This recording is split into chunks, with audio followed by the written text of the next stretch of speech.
A paz do Senhor.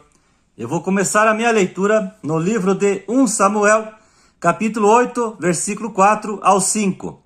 Então os anciãos todos de Israel se congregaram e vieram a Samuel a Ramá e lhe disseram: Vê, já estás velho, e teus filhos não andam pelos teus caminhos. Constitui-nos, pois, agora um rei sobre nós, para que nos governe, como o têm todas as nações. O que os israelitas desejaram desagradou a Deus. Deus era rei em Israel. Era Deus que editava as regras e as leis para o povo judeu. Pelo fato das outras nações terem rei, os israelitas também quiseram ter um rei governando sobre eles. Israel errou por tal decisão. Deus permitiu que seu povo tivesse um governante humano. Deus disse que o que os israelitas desejaram não seria nada bom. Deus levantou Saul para governar Israel. Saul foi o primeiro rei de Israel. Seria muito melhor se Israel não tivesse pedido um rei e que deixasse Deus continuar sendo o rei deles. Israel pagou um preço amargo por ter deixado Deus de lado e ter desejado um homem para ser seu rei, para ser seu líder, para ser seu governante. O crente pode se envolver com a política. Nenhum soldado em serviço se envolve em negócios desta vida, porque o seu objetivo é satisfazer aquele que o alistou. 2 Timóteo capítulo 2, versículo 4. Perguntaram a Billy Graham: por que você não se candidata à presidência dos Estados Unidos? Você teria grande chance de ser eleito. Billy respondeu: não posso baixar meu nível. Já sou embaixador de Jesus Cristo aqui na terra. Não tem uma única passagem em toda a Bíblia proibindo o crente de se envolver com a política, em o crente querer concorrer a um cargo de vereador, deputado, governador ou presidente. Deus não é contra a política, pois ele mesmo colocou José como governador no Egito e Daniel como governador na Babilônia. Gênesis capítulo 41, versículo 40, Salmos 105, verso 21, Atos capítulo 7, versículo 10 e Daniel capítulo 2, versículo 48. Daniel e José não desejaram se envolver com a política, e quando se tornaram governadores, eles não negaram esse cargo. Deus remove reis e estabelece reis. Daniel capítulo 2, versículo 21.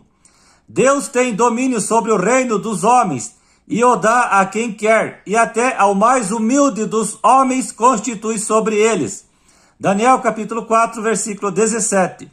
Deus coloca quem ele quiser para comandar tal cidade, estado ou país.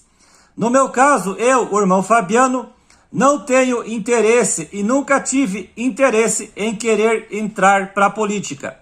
Uma mulher me disse para eu entrar na política devido eu falar bem. Eu disse que talvez pessoas se tornassem meus inimigos por eu não aceitar a corrupção e a mentira que muitas das vezes a política oferece, pois eu não iria me vender e muito menos me corromper, pois eu ficaria ao lado da verdade e da justiça sempre. Tem crentes políticos que são uma bênção para a sua cidade, para seu estado e para seu país. Melhor ter crentes envolvidos com a política do que nenhum crente, não é mesmo? Bom seria se todos os políticos fossem crentes e crentes verdadeiros. Creio que o Brasil não teve mais leis injustas devido aos políticos crentes. Infelizmente, no momento, o Brasil está nas mãos do diabo. Satanás está usando alguns políticos para trazer injustiça, pobreza, indignação e ira para o povo brasileiro. É aí que entram as potestades e os principados de Efésios capítulo 6, versículo 12. Sobre potestades e principados, veja o vídeo Armadura de Deus no meu canal. Entendo que o cristão pode entrar na política, mas ele tem que vigiar com sua vida espiritual e não se esquecer do ID de Jesus. Mateus capítulo 28, versículo 19 e Marcos capítulo 16, versículo 15. Crente que se corrompe, que se vende depois que entra na política, é o que mais tem. Crente que ajuda um candidato a um cargo de vereador, deputado, prefeito, governador, senador ou presidente, através de comícios, campanhas e divulgações, não é pecado. Tanto o crente que colabora para um candidato se eleger, tanto o crente que deseja ser eleito, tem que vigiar. Ambos não devem se esquecer de sua missão principal. Não devem se esquecer do seu chamado divino. Não devem se esquecer quem são e para onde estão indo. Eu, o irmão Fabiano, não gosto de política e não sou contra quem gosta. Postagens no WhatsApp, Instagram, YouTube e Facebook sobre política, eu passo longe. Só vejo se for muito importante eu ver. Com certeza tem político honesto, verdadeiro e temente a Deus, mas esses são a minoria. Na verdade, político é que nem uma caixinha de surpresa. Você nunca sabe o que tem dentro. Ficar debatendo ou brigando por causa de política também não é comigo. Infelizmente, pessoas que se xingam, brigam, se ofendem e se tornam inimigos por causa da política é o que mais tem. Eu, assim como muitos também, não acreditamos que as urnas são confiáveis. A verdade é que, independente desse candidato ou aquele candidato ganhar, seja de direita ou de esquerda, o Brasil vai ficar na mesma ou piorar. As chances de o Brasil melhorar são poucas. A situação no Brasil é preocupante. Se não houver melhorias, a falência atingirá a despensa do povo brasileiro e o estrago será muito grande e levará anos para consertar, se é que vai ter conserto.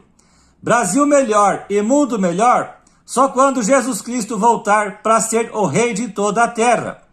O Senhor será rei sobre toda a terra. Naquele dia, um só será o Senhor, e um só será o seu nome. Zacarias capítulo 14, versículo 9. Posso dar o púlpito da igreja para político? Pecado não é. Eu, se souber que o pastor vai colocar um candidato no púlpito da igreja para fazer propaganda política, não vou ao culto e não sou contra quem vai. Se estou equivocado quanto isso, não me importo. Não me interessa em saber o que o candidato promete fazer se for eleito. O que me interessa, se ele for eleito, é que ele faça um ótimo trabalho, deixando eu e o povo contente. Ai dos que decretam leis injustas. Isaías capítulo 10, versículo 1. Na verdade, muitos ou todos os candidatos que querem um cargo na política só querem por causa do salário que terão, que é estrondoso. Devemos orar por nossos governantes. Antes de tudo, pois, exorto que se use a prática de súplicas, orações, intercessões, ações de graças, em favor de todos os homens, em favor dos reis e de todos os que se acham investidos de autoridade, para que vivamos vida tranquila e mansa, com toda piedade e respeito. Isto é bom e aceitável diante de Deus, nosso Salvador. 1 Timóteo capítulo 2, do versículo 1 ao 3. Os cristãos têm a tarefa de interceder e orar pelos governantes e militares para que eles tenham uma vida tranquila e sossegada. O cristão deve orar para que Deus não permita que vereadores, senadores, prefeitos, deputados, governadores e presidentes venham com leis injustas, ridículas, absurdas e antibíblicas. Quando o perverso domina, o povo suspira. Provérbios capítulo 29, versículo 2. Não fale mal do governo. Não fale mal nem amaldiçoe o governo. Êxodo capítulo 22, versículo 28. Nem no pensamento desejar o mal. Eclesiastes capítulo 10, versículo 20. Obrigação do cristão diante das autoridades, diante do governo. Lembra-lhes que se sujeitem aos que governam, as autoridades, sejam obedientes, estejam prontos para toda boa obra. Tito capítulo 3, versículo 1. Todo homem esteja sujeito às autoridades superiores, porque não há autoridade que não proceda de Deus, e as autoridades que existem foram por ele instituídas, de modo que aquele que se opõe à autoridade resiste à ordenação de Deus, e os que resistem trarão sobre si mesmos condenação, porque os magistrados não são para temor, quando se faz o bem, e sim quando se faz o mal. Queres tu não temer a autoridade? Faze o bem e terás louvor dela, visto que a autoridade é ministro de Deus para teu bem. Entretanto, se fizeres o mal, teme, porque não é sem motivo que ela traz a espada, pois é ministro de Deus, vingador para castigar o que pratica o mal. É necessário que lhes estejais sujeitos, não somente por causa do temor da punição, mas também por dever da consciência. Romanos capítulo 13, versículo 1 ao 5. Sujeitai-vos a toda instituição humana por causa do Senhor, quer seja ao rei como soberano, quer às autoridades como enviadas por ele, tanto para castigo dos malfeitores como para louvor dos que praticam o bem. Porque assim é a vontade de Deus, que pela prática do bem façais emudecer a ignorância dos insensatos, como livres que sois, não usando todavia a liberdade por pretexto da malícia, mas vivendo como servos de Deus. Tratai todos com honra, amai os irmãos, temei a Deus, honrai o rei. 1 Pedro, capítulo 2, do versículo 13 ao 17. Todo mundo, seja crente ou não, deve respeitar e obedecer às autoridades, militar e governo, mas desde que eles não vão contra a palavra de Deus. Se eles irem contra princípios bíblicos, se irem contra a vontade de Deus, nesse caso não devemos obedecer, porque antes nos importa agradar a Deus e não aos homens. Atos capítulo 5, versículo 29.